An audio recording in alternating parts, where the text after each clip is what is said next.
Good morning. Good morning. Good morning. This place brings back memories. I was just telling Michelle Cole, Ms. Cole, I came here 70 years ago when I was 4 years old, and I know there's probably a new building now, but I remember sitting right there on that front seat with my mother, and it was a worship service going on here, and I was not used to it. I'm 4 years old, and the people was clapping and crying, and it just was, it's just, you can imagine how a 4-year-old felt at that time.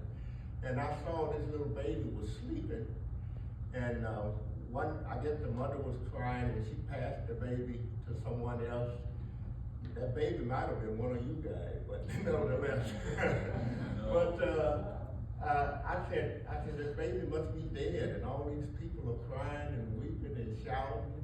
And so that's what I came out to. I said, this is a funeral. This is what a funeral looks like. But no, it was a great celebration. People worshiping God. And as I come here today, I see y'all still have that tradition. But what I wanted to share is about me, Calvin, and Percy. I don't know what happened to Percy Talbot. We were like the Three Stooges when we was in elementary school at Allmount Elementary School.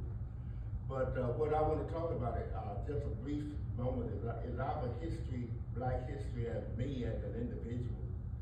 I tell my children sometimes, in the 21st century, I seem like I was born on another planet. And as I look at the world today, I just, pass my iPhone to take a video of this piece, and I said, back home, I tell people, we didn't have one phone, and it was down at the general store, and you have to walk about 2 miles to use it. But now, this is like a different era that I'm living in, and it's kind of, I'll be honest with you, it's kind of hard to adjust to it. Not only the physical advances, but also adjusting to the moral decline. On the other hand, everybody got their own phone in their pocket. They don't have to walk 2 miles to the general store. Everybody got TV carried around in your pocket. All this modern advance, but something is missing that we had decades ago, back in the 50s and the 60s, that you guys haven't had, and you probably won't be able to regain. And that is, we had moral values. Amen. Okay? We had a house. We lived off in the woods. We would get up and go to church. We don't lock the house. It's out there, wide open. Everything we own is in that house. But I didn't even know such thing that people lock their houses. But no one would do that now. All of you lock your houses and probably got a burglar alarm. Okay, but that's what I mean when I said, we advanced on one end. We got, satellites that you can ask them, take me to my mama's house. There's guys in there, you won't get lost. Ask any question, who was the 32nd president of the United States, get an instant answer. All that modern advance. But on the other hand, it's been moral decay. Amen. All over the centuries. And that's why I say I feel like I'm living on another planet, especially with our Black history. My kids don't like me to talk about it. They just like, okay, here you go again. Yeah, how we walk to school, take about 30, 40 minutes to walk to school and all that stuff.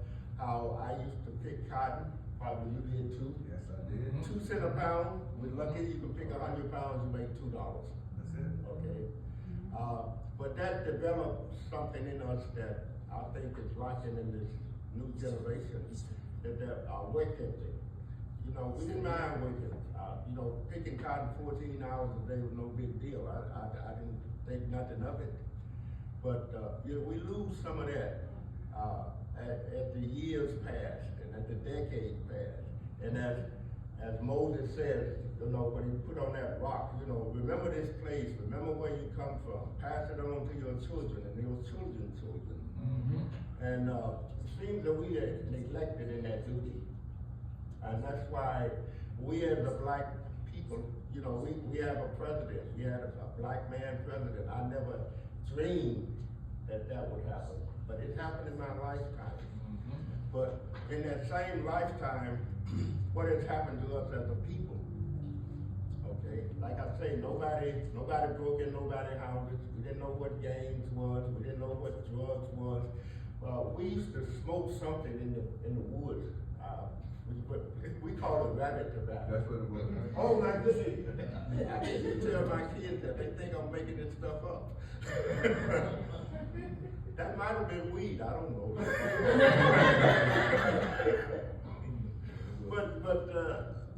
But I bring that point up to what do people do today to get a high?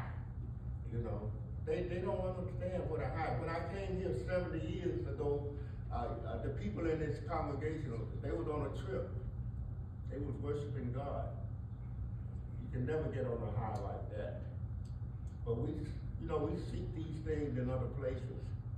You know, if you read the book of Ecclesiastes, you tell them, you know, this Rich Solomon or whoever this man was looking for pleasure and money, songs, women, blah, blah, blah. But he comes to the conclusion of the matter. And what is the conclusion of the matter? Trust God, obey His commandments. That's the whole duty of man. And that's the duty of us as a black race and the black people and as humanity. We need to get back to our roots. Mm-hmm. You know, sure, it's good to have an iPhone, iPad, and all that stuff. But if you don't have God, if you don't remember Him, it's all in vain. It's vanity. It's a relaxation of the spirit. Okay, I'm going too long. Thank you. Okay, God bless you.